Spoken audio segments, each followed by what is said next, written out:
Welcome to the A New Insight podcast, empowering and inspiring your journey to optimal health. Hosted by Dr. Supatra Tovar, clinical psychologist, registered dietitian, fitness expert, and author of Deprogrammed Diet Culture. Rethink your relationship with food, heal your mind, and live a diet-free life. I follow my guests' journey to optimal health, providing you with the keys to unlock your own wellness path. Tune in and evolve with us. Hello and welcome, everyone. I am so excited to have board-certified holistic nurse and health and wellness nurse coach Samalie Rivera with us today. Samalie, welcome. Hello, happy to be here. So wonderful to have you here. I'm very excited to talk with Samalie today. So I'm going to read a little bit about her and then we're going to get right into the questions. Samalie Rivera is the founder of Oubaitori Wellness, a somatic coaching and psychedelic integration practice dedicated to women with ADHD. As a board-certified holistic nurse and health and wellness nurse coach, she combines her training in feminine embodiment and yoga with her extensive clinical experience at a world-renowned psychiatric hospital in New Haven, Connecticut. Samalie helps women navigate the journey from dysregulation and survival mode to a state of pleasure, purpose, peace, and power.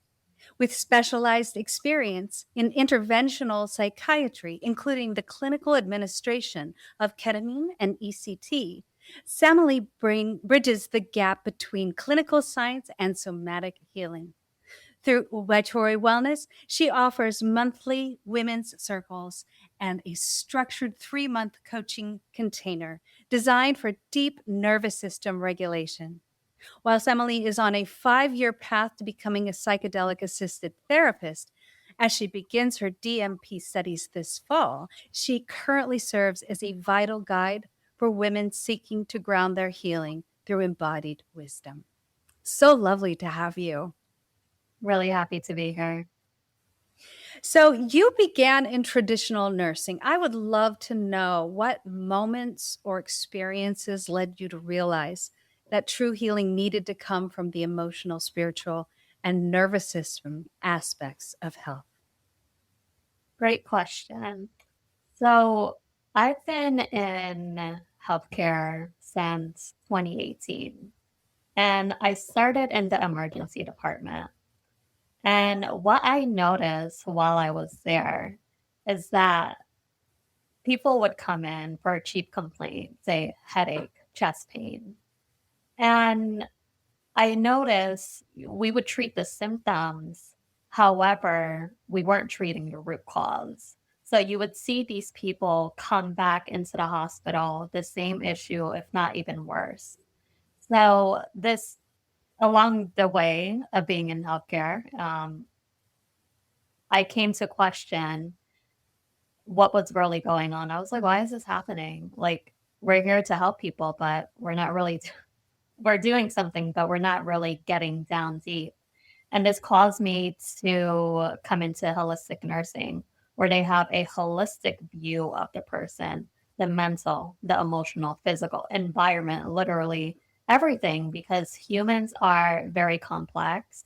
And when we just focus on symptoms, we're not actually treating the real problem. Yes, I can relate completely.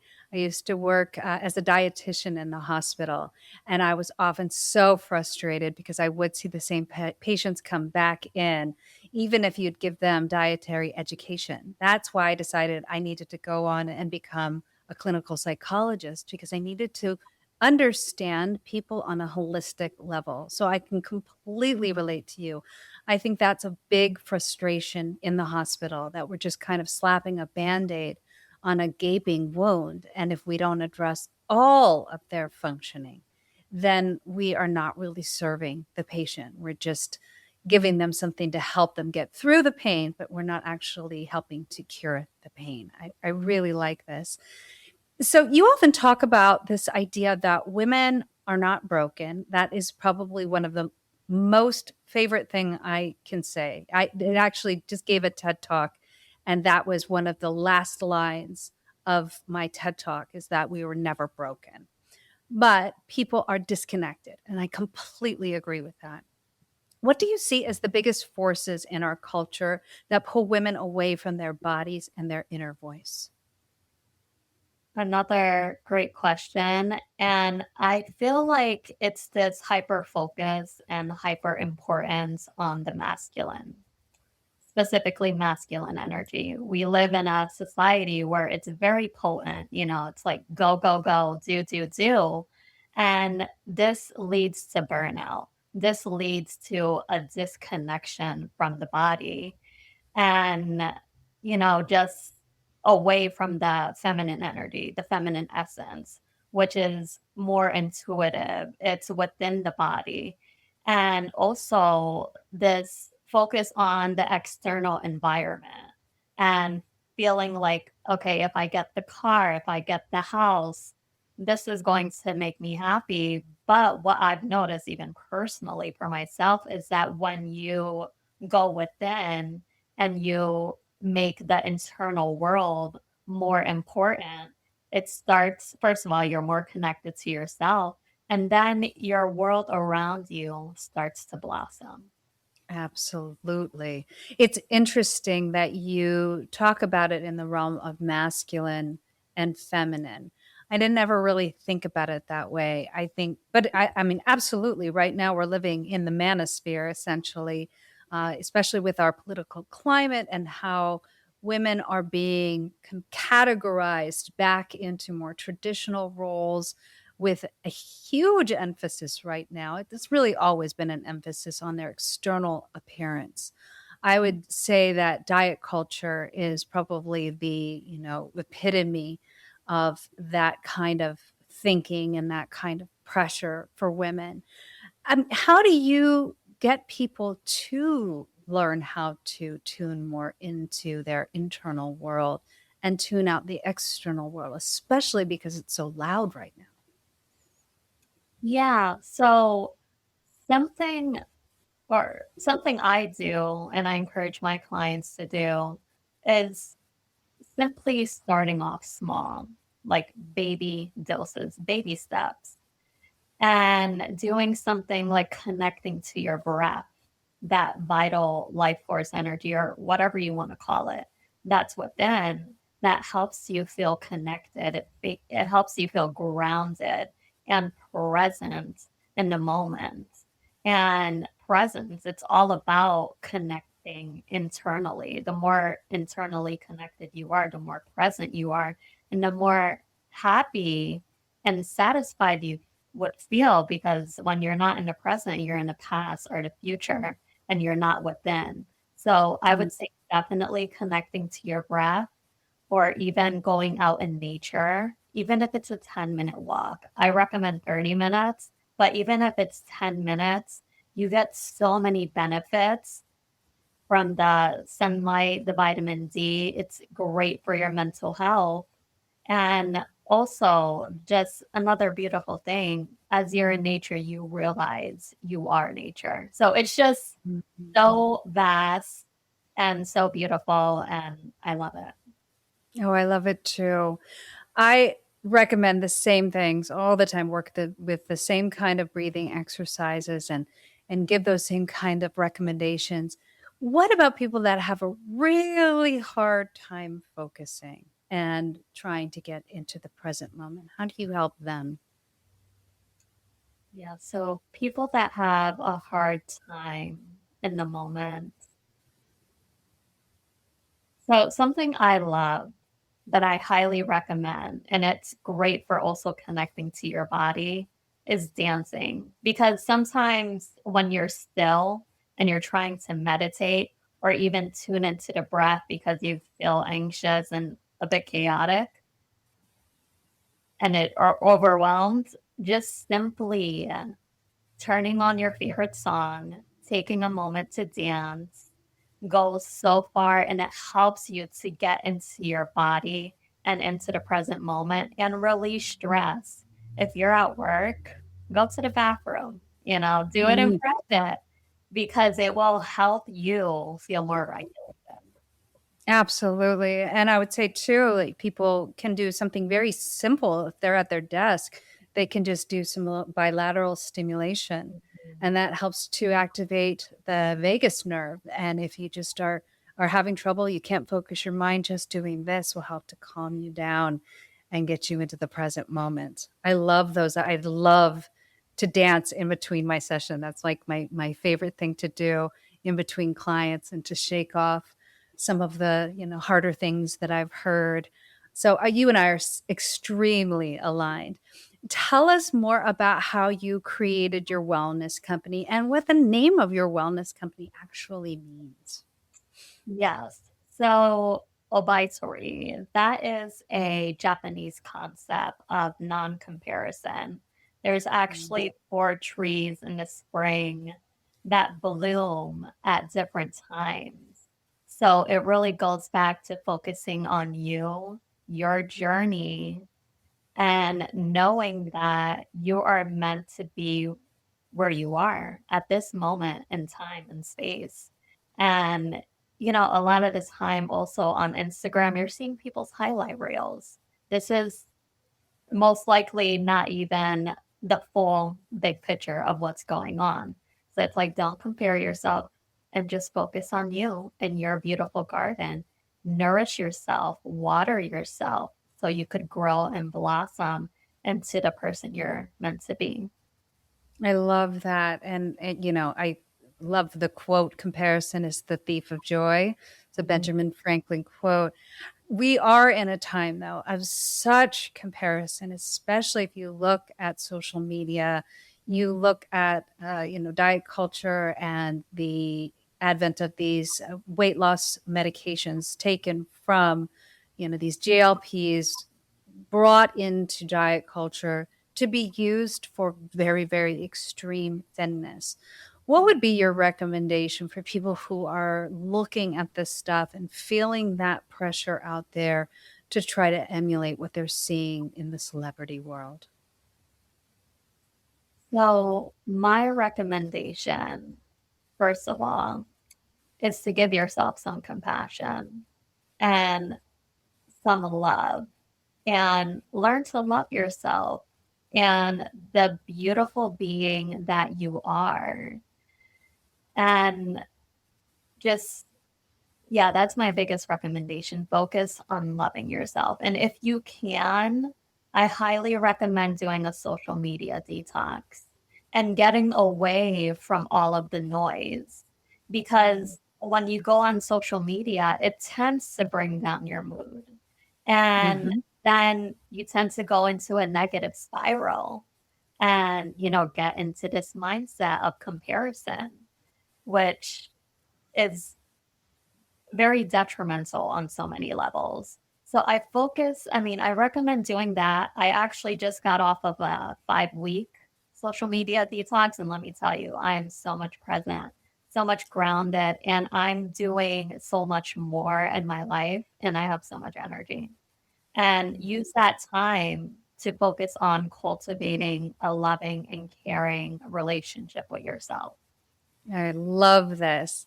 I also think if people are on social media, it doesn't have to be all bad. You can actually curate your feed and guide it toward things that you like the most. So if you look at my feed, it's puppies and it's all animals and it's just people that inspire me.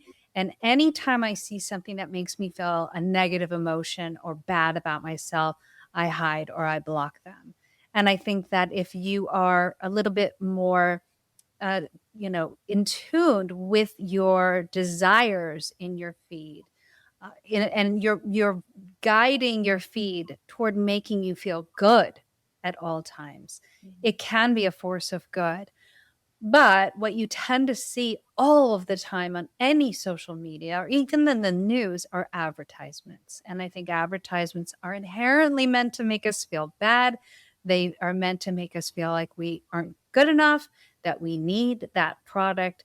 So that's also something that's very difficult. And that's why I think a detox is so important too. So you can just remove yourself from all of those influences. So let's talk about women in particular pushing through stress.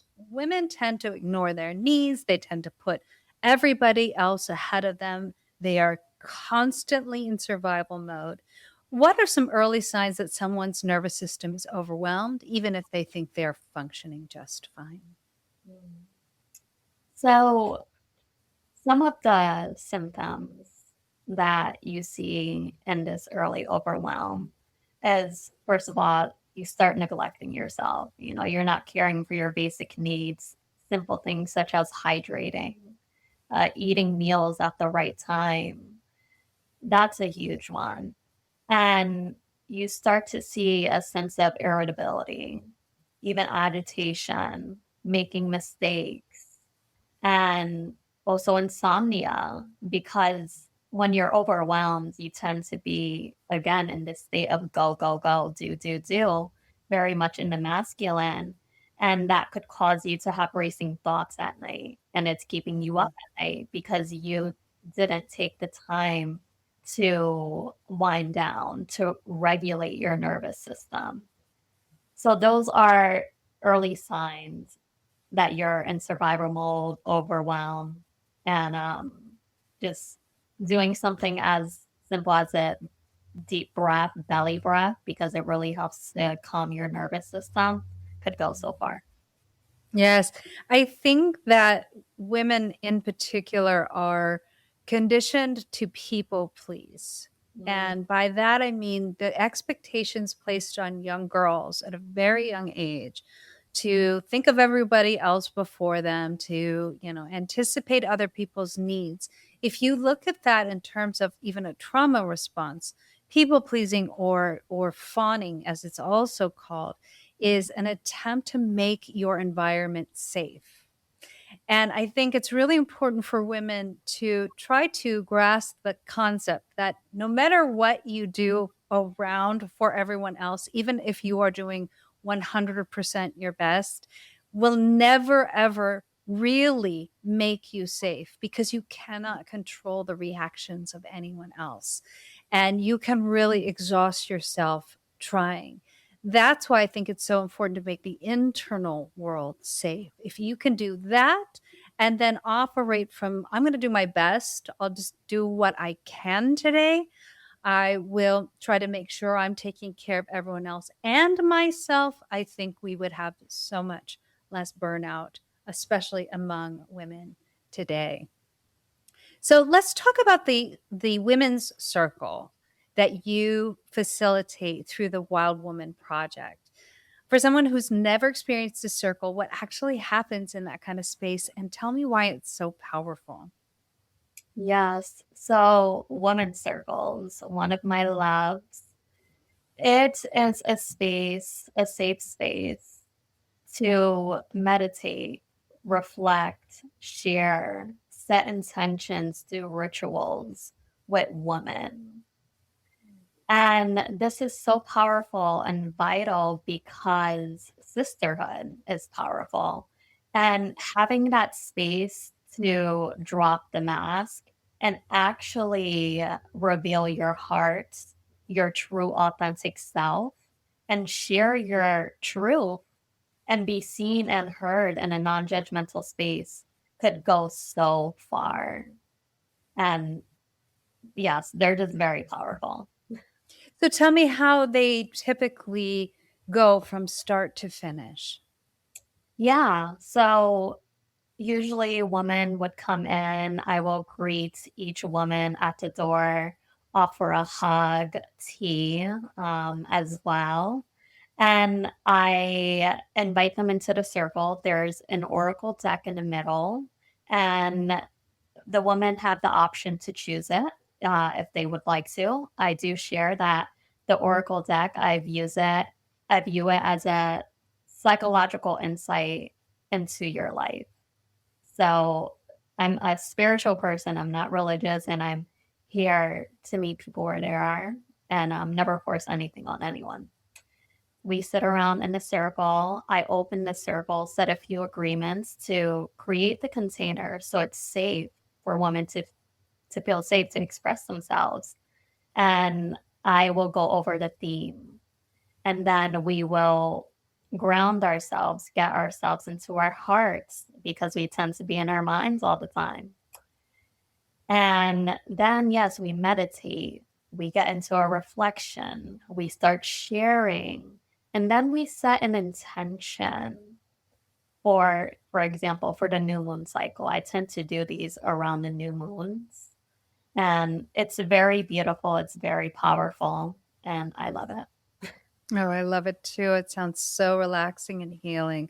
I love setting intentions. I always tell people at the new year, maybe instead of a resolution, set an intention for what you'd like to see, because resolutions can be sort of punitive and difficult to maintain. But intentions are something that you're striving towards, something that you would love to see happen.